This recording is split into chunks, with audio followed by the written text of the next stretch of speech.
friends and family, tribe members, people around the world, new friends. Hello, everyone. We're really excited to have you here with us today. Thank you for following in this journey with us. To start off this video, I'd like to just give a quick update from the other day. Our last video was brought in a moment of a little bit of confusion still, trying to figure out what was happening. There was a great deal of fear that had come up on Saturday night over the fact that Eben passed out on his way to the restroom in the middle of the night. We know now for sure that that was a side effect of the medication that he's on, and that it's not a long-term side effect, just that we need to consider that he's literally changing the biochemistry of his brain right now, and that is worthy of just a little bit of pause, a little bit of slow down, and one of the things that you neglected to hold on to from our talking to the doctor was that I would need to make sure I got up from laying down to sitting to standing a little slower than I'm used to. So I'm taking that to heart. We think back to that first doctor's appointment where I had no idea we were about to find out that he almost certainly had Parkinson's disease, let alone all of the other information we took in that day. And I genuinely believed I retained everything real well. But admittedly, at 4 o'clock in the morning, when what felt like an emergency situation was in my experience, I guess I just didn't reflect on everything she had said. Even if I had though, it wouldn't have made it any less frightening in that moment. It just would have probably been more peaceful in the morning. Well, it hasn't happened again. And so. It hasn't happened again, and I don't expect that it will, but if it does, I'll be more prepared. He'll be more prepared. And my care physician told me if it happens again, stop taking the medicine right away. Right. So at the time, we had actually intended to share a much more positive video that we decided to put off till now, just simply because we wanted to share really presently what we were going through Saturday night and Sunday morning. But we had just an incredible experience with Reiki last week, and we want to share a little bit about that.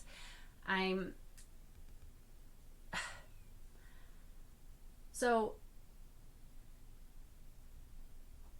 we've discussed before on here that the plan of action that Eben and I have we feel the safest about, the most secure together, is the really beautiful marriage between the huge leaps that Western science has made in the last couple of decades with Parkinson's, as well as the fact that there's lots of ancient modalities and wisdoms, ancient Eastern styles, and even, native styles to the Americas that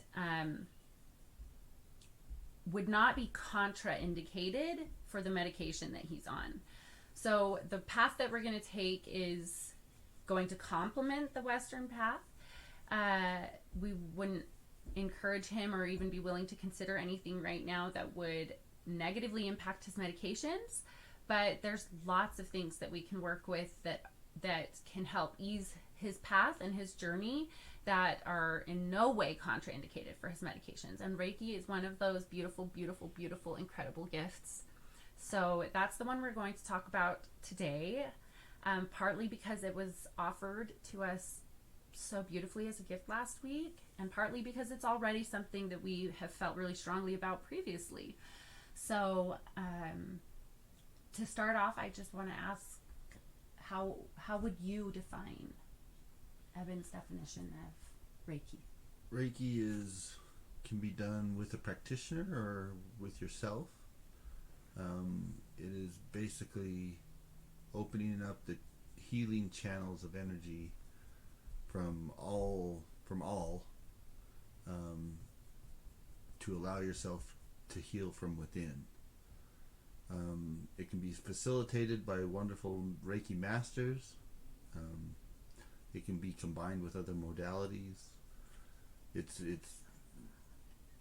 yeah, I use it bits and pieces of it during massage for sure. So do I. And it's just wonderful. It allows the healer to just create space in the energetic fields for the healing to occur from within. So, how do you define, or what do you think of Reiki? Definitely agree with all of that. I agree with you that the healer is creating space for that energy to flow fluidly and to its maximum effect, hopefully. I'm attuned. There's a few different levels of attunement, and it's not as though one level is better than the next level per se. It's just, when I was in massage school, I took massage 1, 2, and 3, and I wouldn't have been as good of a massage therapist if I took massage 3 without taking massage 1 and 2 first. It's kind of the same thing. You just become a little bit more adept at opening into the energies, but it's not like level based as in one level is better than the other or anything. But the greatest teachers and masters, Reiki practitioners I've ever been in the presence of, I've ever worked with, would easily in a heartbeat say that they are not the one healing the person that is on the table, that they are acting as a bridge, as a conduit for divine powerful energy that we all have within us, and that is all around us. Reiki, there's a few different ways it can be translated, but essentially universal life force energy. I believe that one of the great teachers just called it God power. And I don't think either one of those would be wrong. I think it's just a matter of how it most resonates for you. But it's opening into just the essence of healing. Do I believe that this can cure Eben's Parkinson's? I don't believe that. But do I believe that it can bring pain relief? Do I believe that it can ease depression? Do I believe that it can just lift moods altogether? Sure. Do I believe that it can improve energy, my energy, his energy simultaneously? Absolutely. Would this be a good complementary energetic to bring onto to any healing path? I honestly can't think of any type of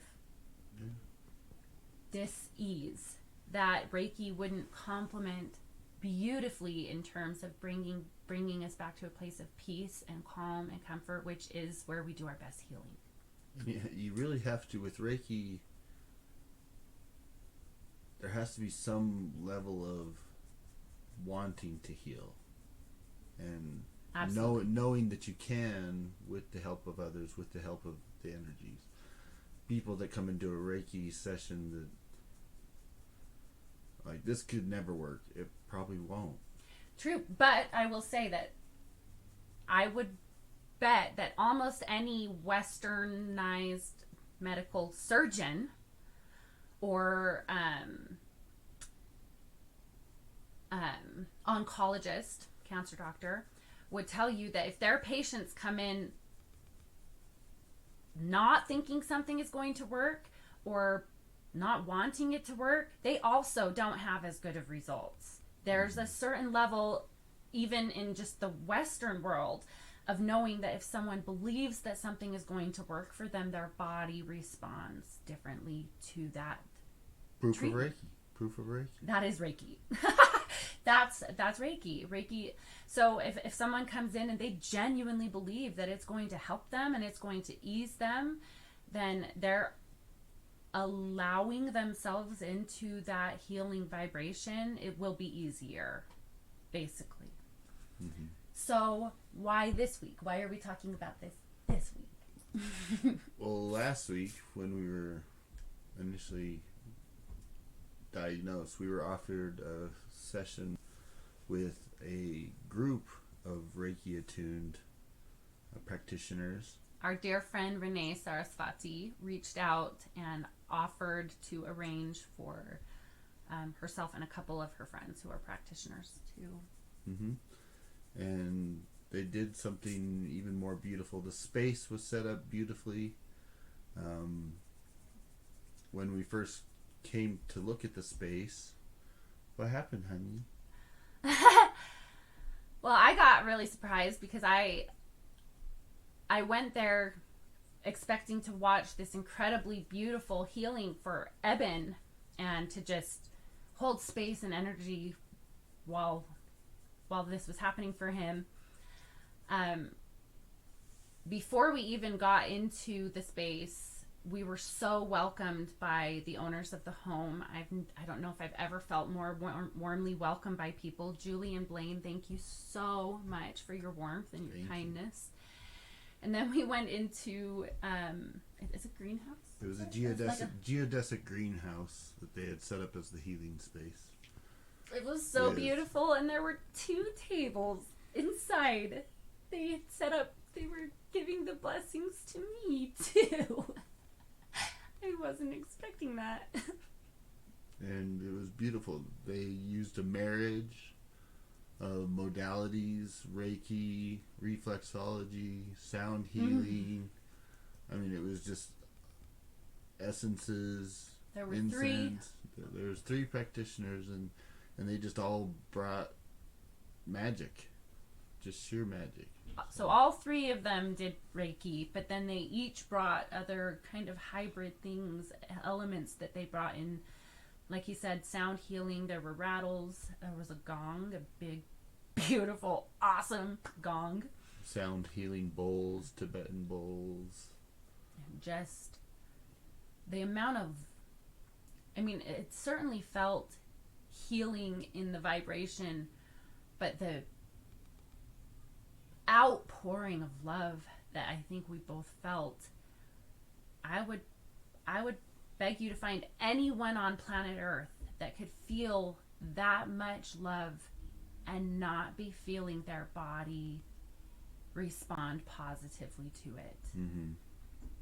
That is the power of love in action. That is the power of focused love, of taking your love and saying, I love you enough that I want to just like there's this little sticker emoji thing Eben sends me sometimes that just cracks me up. It's like a little rabbit or something that's like throwing love, throwing hearts. And that's in a way kind of what it reminded me of. Just like people just loving us so much that they just wanted to throw love at us. I would highly encourage anyone anyone in Salt Lake to reach out to Renee Sarasvati, to Cannon, to Lucky Lindy. They were wonderful practitioners. Would be more than happy to get anyone in contact with a Reiki practitioner around here. But there are Reiki practitioners all over the world. There are Reiki practitioners near you, wherever you are. And I highly encourage you, whatever it is that you're working with, to incorporate some level of energy work or Reiki into your growth and your expansion, because it creates such a safe space and container for you to be able to do that in love. It really helps you to go within and find the root of what's going on for you, whether it's emotional, spiritual, or physical. It has and find how they're related. It doesn't judge, and it knows they're all connected, and not much we can do about that, because it is. Right. It is all connected. It was a wonderful experience. I know that we intend to continue to use Reiki. This is not the only wonderful people who have offered this so far.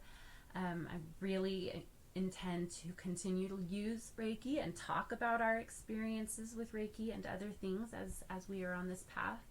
We will talk about some of the crappy things as they come up, but the only reason why we would possibly want to do that is because we'll also be talking about the amazing things that happen as they come up. And as that happens, I think we're going to be able to see with absolute beauty and clarity why our life is opening in the direction that it's opening right now, even if we just don't quite understand it yet. And we probably never will fully. Keeps us learning and growing. I think we'll understand. We'll see. Maybe we won't understand. It's okay. We don't need to. But anybody watching this, please feel free to share it with anyone that you think might benefit from our journey. Please. Like and subscribe, and we love you. Yes, we love you. Thank you so much. Oh, I wanted to share one last thing. Sorry, I'm thinking about it because it keeps showing up in the back of our video. I realize I should probably wipe it off, but I want to share what it says really quickly. Every morning when I wake up, I wanted the first thought I have to not be what's on my phone or what happened yesterday or what's going to happen tomorrow or anything like that. I wanted to remind myself to get really present. So right here, we're sitting on our bed right now. Right here above our bed, it says, "What is the greatest expression of myself that I can present to the world today?" That is my goal every morning. It's a great question to ask yourself every morning. What is the greatest expression of myself that I can bring to the world today? I encourage you to ask yourself the same thing. Love yourself enough to find what heals you. You're worth it. We love you.